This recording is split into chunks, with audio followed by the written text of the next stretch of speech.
नमस्कार। आप सभी प्रशिक्षुओं का Sai college of teachers training ओनामा के इस ऑनलाइन क्लास में स्वागत है। आज के क्लास में हम बात करेंगे डीएलएड प्रथम वर्ष के पेपर कोड F8 के यूनिट 4 से। जैसा कि आप सभी को ज्ञात होगा, आपके डीएलएड के प्रथम वर्ष पेपर कोड F8 में पढ़ना है हिंदी का शिक्षण शास्त्र। और हिंदी के शिक्षण शास्त्र के अंतर्गत हमने कई सारे वीडियो का निर्माण कर दिया है, जो कि इसी प्लेलिस्ट में अपलोड किया गया है, जिसे आप देख सकते हैं। तो आज के क्लास में, आज के टॉपिक में हम बात करेंगे। आज का हमारा टॉपिक है पठन का महत्व। जैसा कि आप सभी जानते होंगे, आपके डीएलएड प्रथम वर्ष के यूनिट 4 में पढ़ना है पढ़ने की क्षमता का विकास। और पढ़ने की क्षमता के विकास के अंतर्गत आप सभी को पढ़ना था पढ़ने के प्रकार। तो पढ़ने के प्रकार में एक चीज़ आपका बहुत महत्वपूर्ण है, वो है गहन पठन, मौन पठन। तो पठन होता क्या है, गहन पठन किसे कहते हैं, मौन पठन किसे कहते हैं, वो सब के बारे में हम बात करेंगे। लेकिन आज हम शुरू कर रहे हैं इस टॉपिक को। तो आज सबसे पहले हम जानेंगे पठन का महत्व, यानी कि इम्पोर्टेंस ऑफ रीडिंग। महत्व क्या है पठन का, रीडिंग का महत्व क्या है, इसके बारे में हम बात करेंगे, जानेंगे। तो सबसे पहले आप हेडिंग देंगे, आप लिखेंगे पठन का महत्व। आपका हेडिंग रहेगा आज के क्लास का पठन का महत्व। तो पठन का महत्व क्या होता है, इसके बारे में हमको जानना है, बात करना है। तो इसमें आप सभी लिखेंगे पठन के महत्व में आपको लिखना है पठन का जो है वर्तमान जीवन में अत्यधिक महत्व है। जब आपकी परीक्षा में ऐसे प्रश्न आते हैं तो आंसर लिखने का शुरुआत आप कैसे करेंगे? सबसे पहले आप लिखेंगे पठन का जो है हमारे वर्तमान जीवन में, या हमारे जीवन में, या हम सभी के जीवन में बहुत ही ज़्यादा महत्व है, या अत्यधिक महत्व है। क्योंकि मानव के ज्ञानार्जन की जिज्ञासा स्वभावतः होती है, और ज्ञान वृद्धि के लिए वह निरंतर क्या करता है, प्रयत्न करता रहता है। यानी कि आप कह सकते हैं कि सीखने की ललक जो है एक मनुष्य के अंदर हमेशा बनी रहती है, सदैव बनी रहती है। आपके अंदर क्या होती है, कुछ भी सीखने की, कुछ भी जानने की जिज्ञासा जो है सदैव बनी रहती है, हमेशा बरकरार रहती है। इसीलिए हम लोग क्या करते हैं, पठन करते हैं, यानी कि पढ़ने का कार्य करते हैं। हम पढ़ने का कार्य क्यों करते हैं? क्योंकि हमारे अंदर जो है सीखने की जो ललक होती है, वो ललक हमेशा बरकरार रहती है। इसी कारण से हम चाहे किसी उम्र में रहे, हम ज्ञान प्राप्त करने की हमेशा कोशिश करते हैं, हमेशा कुछ ना कुछ सीखते रहते हैं। तो ज्ञानार्जन एवं ज्ञान वृद्धि के जो है 3 साधन माने गए हैं। ज्ञानार्जन या ज्ञान वृद्धि, यानी कि आप कह सकते हैं ज्ञान को बढ़ाने के लिए, ज्ञान को हासिल करने के लिए 3 साधन माने गए हैं। वो तीनों साधन कौन कौन है, चलिए हम देखते हैं। पहला आपका साधन है प्रत्यक्ष निरीक्षण तथा स्वानुभव। ये तीनों साधन को आप लिख लेंगे। पहला आपका साधन है प्रत्यक्ष निरीक्षण तथा स्वानुभव, और दूसरा आपका है विचार विनिमय एवं दूसरों से शिक्षा ग्रहण, और तीसरा आपका है स्वाध्याय या नियमित। ये तीनों को आप नोट आउट कर लेंगे, और तीनों को आपको याद रखना है। ये क्या है, ज्ञान वृद्धि के लिए, ज्ञान हासिल करने के लिए 3 प्रमुख साधन है। प्रत्यक्ष निरीक्षण का अर्थ क्या हुआ, हम किसी चीज को सामने से देखते हैं, तुरंत उसे देखते हैं और उससे ज्ञान प्राप्त करते हैं। यानी कि आप कुछ चीज को देख रहे हैं, तो देखने के उपरांत जो चीज़ें आप प्राप्त करते हैं वो आपका होता है प्रत्यक्ष निरीक्षण। इसे स्वानुभव भी बोला जाता है।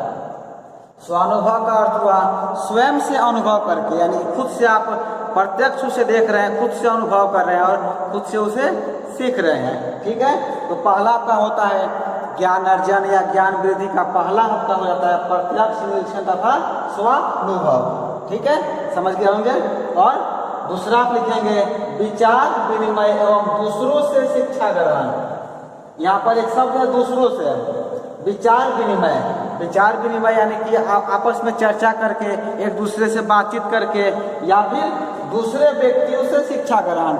दूसरे व्यक्तियों से शिक्षा ग्रहण का अर्थ क्या हुआ, आप विद्यालय जाते हैं, महाविद्यालय जाते हैं, तो वहाँ पर आपके शिक्षक जो होते हैं वो आपको पढ़ाते हैं। आप अपने सहपाठियों से विचार विनिमय करते हैं, यानी बातचीत करते हैं, तो उनसे आप शिक्षा ग्रहण करते हैं। तो ये दूसरा तरीका होता है जिसमें आप दूसरे व्यक्तियों से ज्ञान प्राप्त करते हैं, या फिर दूसरे आपस में बातचीत करके क्या करते हैं, अपने ज्ञान में वृद्धि करते हैं। तो ये आपका दूसरा साधन है। और तीसरा साधन आपने क्या लिखा था, स्वाध्याय, नियमित स्वाध्याय, यानी कि सेल्फ स्टडी, आप इंग्लिश में से बोल सकते हैं सेल्फ स्टडी। खुद से पढ़ करके, खुद के द्वारा आप स्वयं अध्ययन करके क्या करते हैं, ज्ञान में वृद्धि करते हैं, ज्ञान में बढ़ोतरी करते हैं। तो ये आपके 3 महत्वपूर्ण साधन थे। इन तीनों को आपको याद रखना है, जो कि आपके ज्ञान वृद्धि के जो है प्रमुख तत्व माने जाते हैं। चलिए इसके बाद आप लिखेंगे, इसके बाद आप सभी को लिखना है, मानव या बालक में प्रत्यक्ष निरीक्षण तथा स्वानुभव द्वारा प्राप्त ज्ञान अधिक सत्य और स्थायी होता है। बालक या मानव में क्या होता है, जो प्रत्यक्ष निरीक्षण होता है, यानी कि हम जो पहला जो आपका है प्रत्यक्ष निरीक्षण, और दूसरा क्या था, स्वानुभव।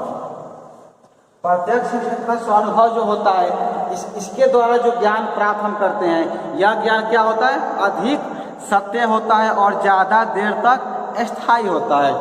प्रत्यक्ष निरीक्षण तथा स्वानुभव का अर्थ क्या हुआ, जैसे कि मैंने अभी बताया था, आप स्वयं से ही किसी चीज़ को देखते हैं, उसका निरीक्षण करते हैं, उस पर शोध करते हैं, रिसर्च करते हैं, और उसके द्वारा जो आप ज्ञान प्राप्त करते हैं वह ज्ञान क्या होता है, अधिक सत्य होता है और वो ज्ञान ज़्यादा स्थायी होता है। लेकिन क्या है, ज्ञान का सागर तो असीम है, अथाह है, और मानव जो है अपने अल्प जीवन काल में इसमें से अल्पांश ही प्राप्त कर पाता है। यदि ज्ञान की हम बात करें, नॉलेज की बात करें, तो ज्ञान का क्या है, बहुत बड़ा सागर है, इतना बड़ा सागर है, इतना असीम है, इतना अथाह है कि आप अपने जीवन काल में, जो आपका अल्प जीवन काल होता है, उसमें से आप अल्पांश ही प्राप्त करते हैं, कि थोड़ा सा ही प्राप्त कर पाते हैं। लेकिन विचार विनिमय, अब हम बात करते हैं दूसरे की, जो प्रत्यक्ष निरीक्षण क्या कर पाते हैं, ज्ञान प्राप्त तो करते हैं, लेकिन यह ज्ञान क्या होता है, अधिक स्थायी होता है, अधिक स्थायी होता है और सत्य भी होता है। लेकिन क्या है, जीवन काल तो आपका छोटा है, अल्पांश है, और ज्ञान की सीमा बहुत लंबी है, बहुत बड़ी है। तो लेकिन हम क्या करते हैं, इसमें विचार विनिमय एवं दूसरों से भी शिक्षा प्राप्त करते हैं, दूसरों से ज्ञान भी हम अर्जित करते हैं। दूसरों के अर्जित ज्ञान की शिक्षा जो है प्राप्त करने में ही हमें अधिक लाभ होता है। होता क्या है कि जैसे कि प्रत्यक्ष निरीक्षण यदि आप करें, स्वानुभव से आप ज्ञान प्राप्त करें, तो क्या होगा, समय बहुत ज़्यादा लगेगा, क्योंकि आप अपने जीवन काल में सब चीज़ों को प्राप्त नहीं कर सकते। इसीलिए हम क्या करते हैं, विचार विनिमय करते हैं एवं दूसरे व्यक्तियों से भी शिक्षा प्राप्त करते हैं। यानी कि जिन लोगों ने प्रत्यक्ष निरीक्षण का स्वानुभव करके ज्ञान को प्राप्त किया है, हम उनसे बात करते हैं, हम उनसे वार्तालाप करके उनसे हम शिक्षा प्राप्त करते हैं। जैसे कि आपके शिक्षक हो गए, आपके शिक्षक क्या करते हैं, पहले वो स्वानुभव करते हैं, प्रत्यक्ष निरीक्षण करते हैं, उसके उपरांत आपको पढ़ाते हैं। तो आप क्या करते हैं, विचार विनिमय, यानी अपने दोस्तों से, अपने सहपाठियों से बात करके ज्ञान तो प्राप्त करते ही हैं, और साथ ही साथ जो आपके शिक्षक होते हैं, दूसरे व्यक्ति जो होते हैं, उनसे भी आप ज्ञान प्राप्त करते हैं, उनसे ज्ञान का लाभ लेते हैं। इसके लिए क्या होता है, सबसे उत्तम जगह कौन है, इसके लिए जो है विद्यालय को जो है सबसे उत्तम जगह माना गया, सबसे बेहतर जगह माना गया है। क्योंकि जो है बालक को विद्यालय छोड़ने के बाद ऐसी सुविधा नहीं मिल पाती है। जैसा कि बार बार हम आपको क्लास में भी कहे थे और यहाँ भी कह रहे हैं, आपको जो 2 साल का समय मिला है, आप जो 2 साल डीएलएड में व्यतीत करेंगे, अभी आप प्रथम वर्ष में हैं, प्रथम वर्ष में भी लगभग आपका 1 साल पूर्ण होने वाला है और आपके पास 1 साल ही बचा हुआ है। तो जो ये आपको 1 साल बचा हुआ है, इसको आप क्या करें, पूरी तरह से डीएलएड को समर्पित करते, ज्ञान अर्जित करने में लगा दें, क्योंकि ये समय जो है आपको पुनः दोबारा नहीं मिलने वाला है। क्योंकि जब आप डीएलएड कोर्स पूरा कर लेते हैं, महाविद्यालय छोड़ देते हैं, तो फिर आपको ऐसा समय नहीं मिलेगा ज्ञान प्राप्त करने के लिए। तो अभी जो आपको समय मिला है, इस समय का पूर्ण सदुपयोग करें और अच्छी तरह से ज्ञान प्राप्त करके एक बेहतर शिक्षक बने। अतः हम यह कहना चाहेंगे कि अतः क्या होता है, वह पूर्व एवं वर्तमान विद्वानों की कृतियों का स्वाध्याय करके ही नवीन ज्ञान अर्जित करता है तथा उसका संवर्धन भी करता है।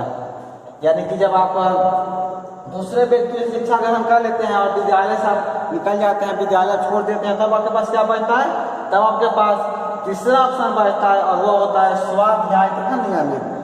जब आप विद्यालय चले जाते हैं, जब आप क्या होता है, जब आप विद्यालय या महाविद्यालय जाने के बाद आपको विचार विनिमय करने का समय नहीं मिलता है, दूसरों से आप शिक्षा ग्रहण भी नहीं कर सकते हैं, तब आपके द्वारा क्या किया जाता है, तब आपके द्वारा स्वाध्याय यानी कि सेल्फ स्टडी किया जाता है। और जो विद्वानों की कृतियाँ हैं उन कृतियों को आप पढ़ते हैं और उन कृतियों को पढ़ने के बाद आप ज्ञान अर्जित करते हैं, अपने ज्ञान में वृद्धि करते हैं। अतः हम कह सकते हैं कि हमारे संपूर्ण ज्ञान अर्जन की कुंजी क्या होती है, पठन होती है। आप लिखेंगे अतः कहा जा सकता है कि हमारे संपूर्ण ज्ञान अर्जन की कुंजी या की जो है क्या होती है, पठन होती है। जैसा कि आप सभी जानते होंगे कि शिक्षा पर ही यानी कि एजुकेशन पर ही प्राचीन संस्कृति के संरक्षण एवं अग्रसन का उत्तरदायित्व होता है। यानी कह सकते हैं कि एजुकेशन पर ही क्या होता है, हमारी प्राचीन संस्कृति के संरक्षण एवं अग्रसन का उत्तरदायित्व होता है। तो इस प्रकार से हम यह देखेंगे कि पठन की महत्ता जो है और अधिक बढ़ जाती है। पठन की महत्ता और अधिक क्यों बढ़ जाती है, क्योंकि एजुकेशन पर ही, शिक्षा पर ही क्या होता है, प्राचीन संस्कृति एवं संरक्षण के जो है अग्रसन का उत्तरदायित्व होता है। इस प्रकार आप लिखेंगे, इस प्रकार जो है पठन की महत्ता और अधिक बढ़ जाती है। शिक्षा का जो है मूल उद्देश्य ही बालक को राष्ट्र के लिए उत्तम नागरिक बनाना होता है। शिक्षा का मूल उद्देश्य क्या होता है, आप सभी को ज्ञात होगा। शिक्षा का मूल उद्देश्य होता है बालक को राष्ट्र के लिए उत्तम नागरिक बनाना, देश के लिए एक बेहतर नागरिक बनाना ही एजुकेशन का, शिक्षा का मूल उद्देश्य होता है। और उस उद्देश्य को पूर्ति करने का कार्य आप सभी के द्वारा किया जाता है, यानी कि हम सभी शिक्षकों के द्वारा, और आप सभी भविष्य में शिक्षक बनने वाले हैं तो आप सभी के द्वारा ये कार्य पूर्ण किया जाएगा। आज विश्व की जो है जो समसामयिक घटनाओं से परिचय तथा पूरे विश्व से संपर्क बनाए रखना भी पठन के महत्व को ही बताता है। यानी आज के समय में जो कंटेम्प्रेरी जो इवेंट होते हैं, जो समसामयिक घटनाएं होती है, उन सब के बारे में आपको परिचय कराना या पूरे विश्व से, पूरे वर्ल्ड से संपर्क बनाए रखने में भी पठन का जो है बहुत ही ज़्यादा महत्वपूर्ण योगदान होता है, बहुत ही ज़्यादा इसका महत्व होता है। तो जब हम पठन की बात कर रहे हैं तो पठन के साथ साथ आप इसको वाचन भी बोल सकते हैं। पठन को आप क्या बोल सकते हैं, वाचन। वाचन मतलब देखना होता है, पठन यानी पढ़ना, यानी देख कर के आप पढ़ते हैं। तो पठन और वाचन में आपको बहुत ज़्यादा अंतर नहीं है, डिफरेंट नहीं है। यहाँ पर चलिए वाचन के बारे में थोड़ा सा हम इस वीडियो में बात कर लेते हैं ताकि आपका जो कंसेप्ट जो है और बेहतर तरीके से क्लियर हो जाए। तो वाचन के महत्व के लिए जो है आप लिखेंगे, यहाँ पर हम जिक्र करना चाहेंगे इस वीडियो में डॉक्टर श्रीधर नाथ मुखर्जी जी का। आप लिखेंगे वाचन के महत्व के लिए डॉक्टर श्रीधर नाथ मुखर्जी लिखते हैं, यानी कि डॉक्टर श्रीधर नाथ मुखर्जी का कोटेशन है, वो लिखते हैं वाचन एक कला है। वाचन क्या है, एक कला है और यही ज्ञान अर्जन की कुंजी है।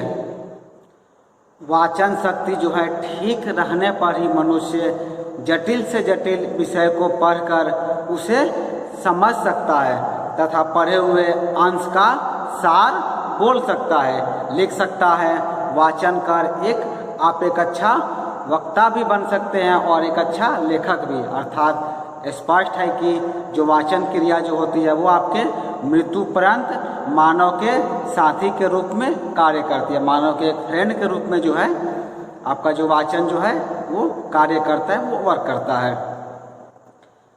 तो आप सभी शायद इस चीज़ को नहीं समझ पाए होंगे कि पठन और वाचन में अंतर क्या होता है, क्योंकि हमने यहाँ पर थोड़ा बहुत जिक्र किया था। चलिए हम यहाँ पर इसको और स्पष्ट कर देते हैं। आप सभी हेडिंग देंगे पठन और वाचन में अंतर क्या होता है, ताकि इस चीज़ को आपको क्लियर होना है। नहीं तो यदि परीक्षा में आपके प्रश्न आ गया पठन और वाचन, तो इसमें आप शायद कंफ्यूज हो जाएंगे। इसीलिए आप क्या करेंगे, आप यहाँ हेडिंग दे दीजिए, लिखिए पठन और वाचन में क्या अंतर है। पठन और वाचन का जो है दोनों का प्रयोजन होता है, दोनों का अर्थ होता है अर्थ ग्रहण करना, यानी किसी चीज़ के बारे में हमें समझना। अंग्रेजी भाषा में इसे क्या कहते हैं, इसे हम लोग रीडिंग कहते हैं। अंग्रेजी भाषा में दोनों के लिए क्या है, एक ही शब्द है, दोनों के लिए जो है रीडिंग शब्द का प्रयोग किया जाता है। यानी कि पठन और वाचन जो है दोनों शब्दों के लिए अंग्रेजी भाषा में एक शब्द है और वो आपका है रीडिंग। इसे आप लोग याद रखेंगे। इसके जो है हिंदी भाषा में केवल दो अर्थ निकलते हैं, जैसे मैंने पहले कहा, एक है वाचन और दूसरा है पठन। तो कोई भी आपसे पूछा जाए या यदि आपसे वाचन कहा जाए या पठन कहा जाए, दोनों का अर्थ एक ही होता है, दोनों का आपका अर्थ होता है रीडिंग। वाचन का अर्थ क्या होता है, वाचन का अर्थ होता है जोर जोर से पढ़ना, जिसका आनंद जो है दूसरा व्यक्ति या श्रोता भी ले सकते हैं। वाचन जैसे कि आपका जो शब्द है रीडिंग को जो है हिंदी में दो भाग करते हैं, एक होता है पठन और दूसरा होता है वाचन। यदि हम वाचन की बात करें तो वाचन का अर्थ यह होता है कि जोर जोर से पढ़ना। यदि आप जोर जोर से पढ़ते हैं जिसका आनंद दूसरे व्यक्ति या आपके श्रोता भी ले सकते हैं, तो उसे हम कहेंगे वाचन। लेकिन वाचन का अर्थ जो है सस्वर वाचन या मौन वाचन दोनों ही हो सकता है। सस्वर वाचन यानी कि आप बोल बोल कर पढ़ रहे हैं, और मौन वाचन यानी कि आप अपने मन में ही पढ़ रहे हैं। यह जो है यहाँ मौन पठन पाठ्य वस्तु के मूल भाव को जो है शीघ्र ग्रहण करने की शक्ति प्रदान करता है। अर्थात जब हम मौन होकर किसी अंश को पढ़ते हैं तो हमारा पूर्ण ध्यान जो है पाठ्य वस्तु की ओर ही होता है। अर्थात आप कह सकते हैं जितना ध्यान आप पाठ में लगाएंगे, हम उस पाठ का उतना ही शीघ्रता से अर्थ ग्रहण कर लेंगे। यानी सबसे बेहतर क्या होता है, आपका मौन पठन होता है। यानी कि मौन पठन आप शांत होकर पढ़ते हैं, ध्यान लगाकर पढ़ते हैं, तो उस पाठ्य वस्तु में जो चीज़ें लिखी गई है उसे आप बेहतर तरीके से समझ पाते हैं, बेहतर तरीके से उसे आत्मसात कर पाते हैं। तो आज के क्लास में हम बात कर रहे थे, हम समझ रहे थे पठन के महत्व के बारे में, यानी कि इम्पोर्टेंस ऑफ रीडिंग कह सकते हैं। पठन का महत्व इसे बोलिए, या फिर आप इसे वाचन का भी महत्व बोल दीजिए। यानी कि पठन और वाचन में जैसे मैंने कहा अंतर कोई नहीं होता है। इसे अंग्रेजी में रीडिंग कहा जाता है, हिंदी में इसे दो नामों से जाना जाता है, एक होता है वाचन और दूसरा होता है आपका पठन। तो आज के क्लास में इतना ही। हम अगले क्लास में आपके डीएलएड प्रथम वर्ष के पेपर कोड F8 के यूनिट 4 के ही एक बहुत ही आपका महत्वपूर्ण टॉपिक है, उस टॉपिक के बारे में हम बात करेंगे, चर्चा करेंगे। आपका वो टॉपिक है, उस टॉपिक का नाम है पठन के सोपान। पठन के सोपान के बारे में हम अगले क्लास में, अगले वीडियो में चर्चा करेंगे। इस वीडियो में इतना ही। इस वीडियो को पूरा देखने के लिए आपका धन्यवाद।